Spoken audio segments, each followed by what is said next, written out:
If you saw my last video, you'll know how small tweaks can make a big difference to an outfit. Now today I want to look at mistakes we could be making that are aging us and sending us straight into the front page.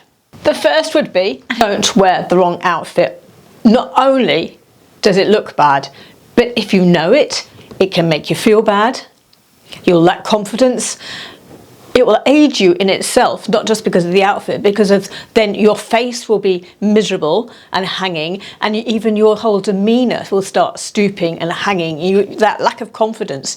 Once you've realised you're in the wrong thing, believe me, it's happened to me recently. So take these cargo pants. 2 outfits here, same trousers. All the items are absolutely lovely in their own way. There's no item here I need to get rid of. It's how in outfit 1 it's put together. So whilst the second outfit looks polished and chic, the first outfit is unbalanced. So we've got the beige jacket, which is lovely, but it's a loose style. That loose style needs a more structured trouser. Whereas in the outfit 2, I'm wearing a cropped faux leather structured jacket that can pair well with their more relaxed cargo pants. Second outfit, I'm cinching in my waist. First outfit, nope, there's no waist definition there going on whatsoever. My sweater is just hanging loose over the top of my trousers. It's the wrong sort of sweater to tuck in, so it was the wrong option to wear with those trousers, along with the jacket being the wrong option, obviously. The monochromatic outfit number 2 obviously is more elongating and sleeker than a jumble of 3 colours. Now yes, we can wear 3 colours. It's obviously a very casual look, 3 colours, and it is a formula that many people use, but it's comparing between the 2, the more chic option is just the 1 colour. And where I've got the 1 colour, I have got a mix of textures as well. We've got the faux leather, we've got the cotton leather cargo pants, we've got the material of the sweater, suede of the boots. And then when it comes to the footwear, which is why we need to look in the mirror when we have got our footwear on. In the second example, we have got an elongation, the pointed toe balances very, very well with both the jacket and the trousers. First option, it's rather clunky, clumsy, masculine, and really obviously designed for comfort. To be honest, when I wore it, I did have comfort in mind. But the boots are too heavy for the soft nature, colour and material and flow of the jacket. Now the emotional impact of wearing the wrong outfit. Okay, I went out the door not knowing it, but when I was at the venue, I caught a glimpse of myself in a mirror, full-length mirror, and that really destroyed how I felt for that whole evening. To the extent I was actually moaning about it to my friend I went with. It really did impact me. I felt incredibly unlike the person I was. Don't dress for your past body shape or past life even. Accept and embrace your body as it is now. If you put on weight, dress for that. If you've lost weight, accept it and downsize. And even if you have put on weight and you are now a plus size, you will have a waist. So don't hide it. Don't feel you need to wear flowing, wide, figure hiding clothes. You can use belts to emphasize a waist. Believe me, you will have one. You can use wrap tops. They actually also show waist definition as well as hiding all that might be going on around the tummy. And if you are going to wear a sort of boxy, looser top, don't pair it with a loose, wide leg cropped bottom. Pair it with something more elongating, longer down to your ankle, at least, slimmer in fit, and maybe you'd want to wear a darker colour both on top and bottom. You might want to go for the monochromatic look. Now as for those old clothes that don't fit our lives now or our body now, there's always Vinted and pre-loved places. There's the charity shops, and then if it's just stained and so on, obviously, so in the UK the charity shops take rags, as long as you label the bag rags, and then I think they can sell it for material. I do have a Vinted. I am doing this myself, going through my clothes and getting rid of what doesn't suit my life now or suit my body.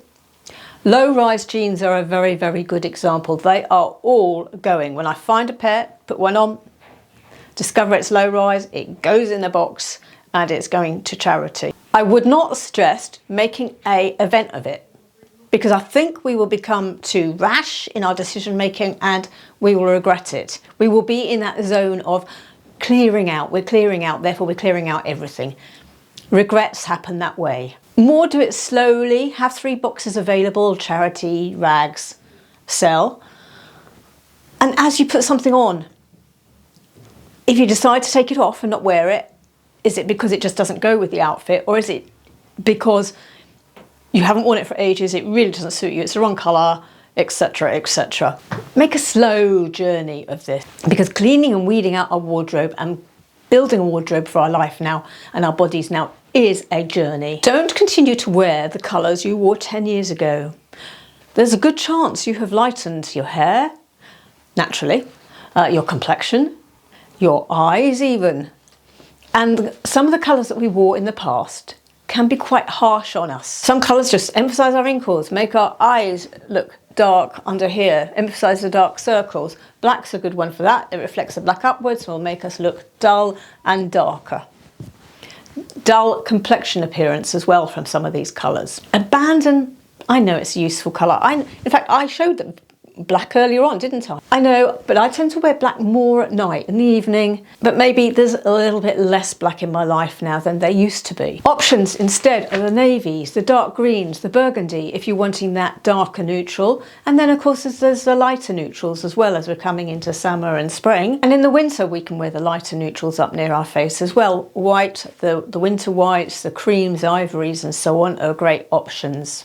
And then we've got the other neutrals, the colourful neutrals as well, like the light pink, the light blue that's around at the moment, lilac as well. Dare I say it, lilac.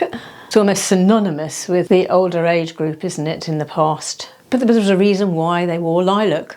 Went with a skin tone. But if you do have unflattering colours in your wardrobe that you still want to wear, combine them with the colours that you can wear and lighten it, maybe with a scarf that suits you, maybe making sure you're wearing a top or a blouse in a colour that suits you and putting the unflattering colour in your trousers or skirt. If there are colours on trend that are really unflattering to you, like for me it would be yellow, choose a bag or a belt in that colour. Or maybe even you do the trousers or the skirt in that colour. And don't assume we have to wear neutrals as we get older, or those light pinks and baby blues. They're lovely, but we don't have to wear them. We can wear a lovely deep blue. We can wear a lovely fuchsia. Don't assume you have to wear oversized clothing because it's comfy when you get into over 50. Because the brands and shops do seem to want to push us into front page. Don't fall for it. Do not fall for it. It's going to be shapeless. We've already lost our body shape already because things have started to hang. We don't want shapeless clothes on top of that. We want to add scaffolding back in. I've said this before. So we want shape in our clothes. Wearing a tent really doesn't do that for us. All that's going to appear at the top of this tent is a little head. Don't let the fashion industry do that to us. An option instead is the relaxed fits. They're on trend, they're our friend. They skim the body, and there's a big difference between a relaxed fit and just sloppy slouchy. When you're wearing something slightly relaxed, push up the sleeves like I am here. Talking of which, let me show you this shirt. I've just got this from Marks & Spencer's. I have found it for you in Australia, Canada, the US and the UK. But get it quick because there's quite a lot of turnover in Marks & Spencer's clothes. So I bought this last weekend. What I love is, I love the colour, but also look, the difference in, and there's a pocket here with a sort of slanting stripe, so it goes at an angle, so there's a bit of a short thought in the design. But wearing this, tuck it in with a belt around like this and push up the sleeves. You've got a relaxed fit, but it's not, and it's still comfy. It's still comfy, but it looks far more chic than wearing a tent, believe me. Oh, and while we're talking about my shirt, let's just also remind you that I am working incredibly hard to grow this channel. I want to really make a much bigger community, a louder voice for us. So please, please, if you haven't already subscribed, and thank you, big thank you if you have, please do so. It is absolutely free. And do share it, Facebook and whatever, share the video on Facebook, Instagram, I don't know, wherever you can share it. Let's build this community between us, ladies. I can't do it on my own. Remember to wear belts, I mentioned those earlier on. We've all got a waist. Tuck in. as I was saying, I've done with this. Tuck it in. It doesn't have to be all round. I've got it all round here. If you can see, I'm standing up. I want my toes to show you, but it could just be a little bit tucked in. You know, do what you want, play with it, but what you're aiming for is a bit of waist definition. It doesn't matter how you do it. And remember, when you're wearing a relaxed and slightly looser shape, that two-thirds rule is even more important. It's always important, but it's more important so as you don't look rectangular. Another mistake we could make is feeling we can't show skin. We can, absolutely. We have areas of our body that don't wrinkle as much as others. Now, cleavage may be a bit wrinkly. You know, the arms we may have a little bit of an issue with, but our calves and our ankles, often we don't have, unless you have fluid retention and that edema, whatever it's called. But a lot of us have ankles we can show. So aim for showing that skin. A BARDOT top is a way of showing the beautiful area across here without showing the cleavage. And we can, even in the winter, wear BARDOT top style sweaters. Show your back. That doesn't necessarily wrinkle if you've got a back that hasn't got, you know, the back fat.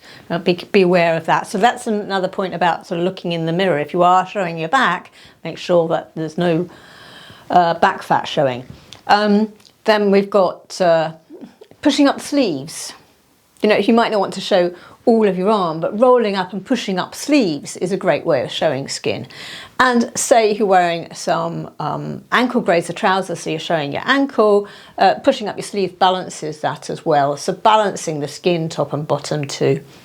But never too much, obviously, that is just not classy. Another neckline is boat neck t-shirts. Boat necks look lovely because it's showing along here. And take advantage of that crop jean trend at the moment, but just don't go cropped. Go to the ankle grazer length. They have the advantage of lengthening our feet and just looking chic and elegant. Showing off your footwear. And it can be flats, comfy flats that we're showing off.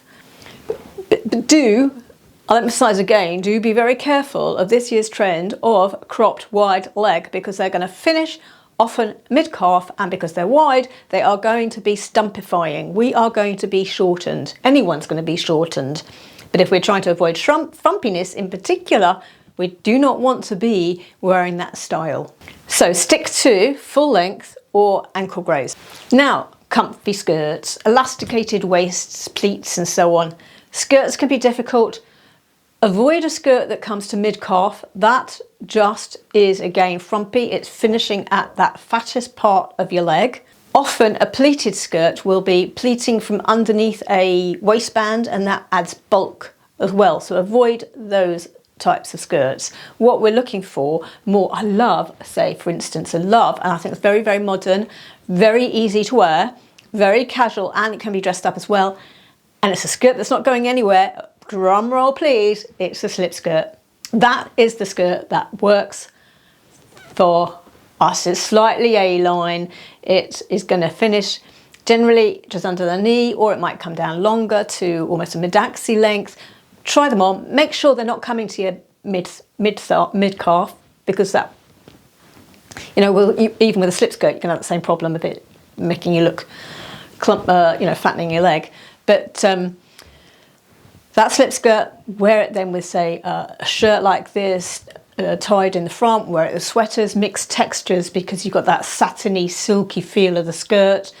Combine it with textures and you can have a lot of fun with a skirt that shape. And it can do for winter with boots, and it can do for the summer with trainers and sandals.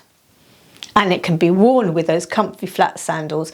Now, a comfy flat sandal that I really like, that I think is very, very chic, is the Tom's ones.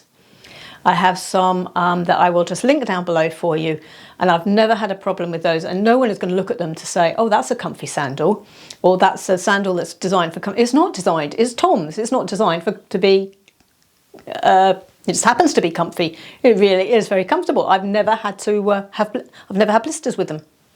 And I can walk from here and walk to town and back and so on, a good 20 minutes each way, no problems. So I've love my Toms. Now, I mentioned that I did do a video recently on updating outfits to make them less frumpy. I took 3 particular examples, and you're going to want to see that video because it goes hand in hand with this one. It's kind of, that's part one, this is part two, and you'll find that here. I'll see you over there.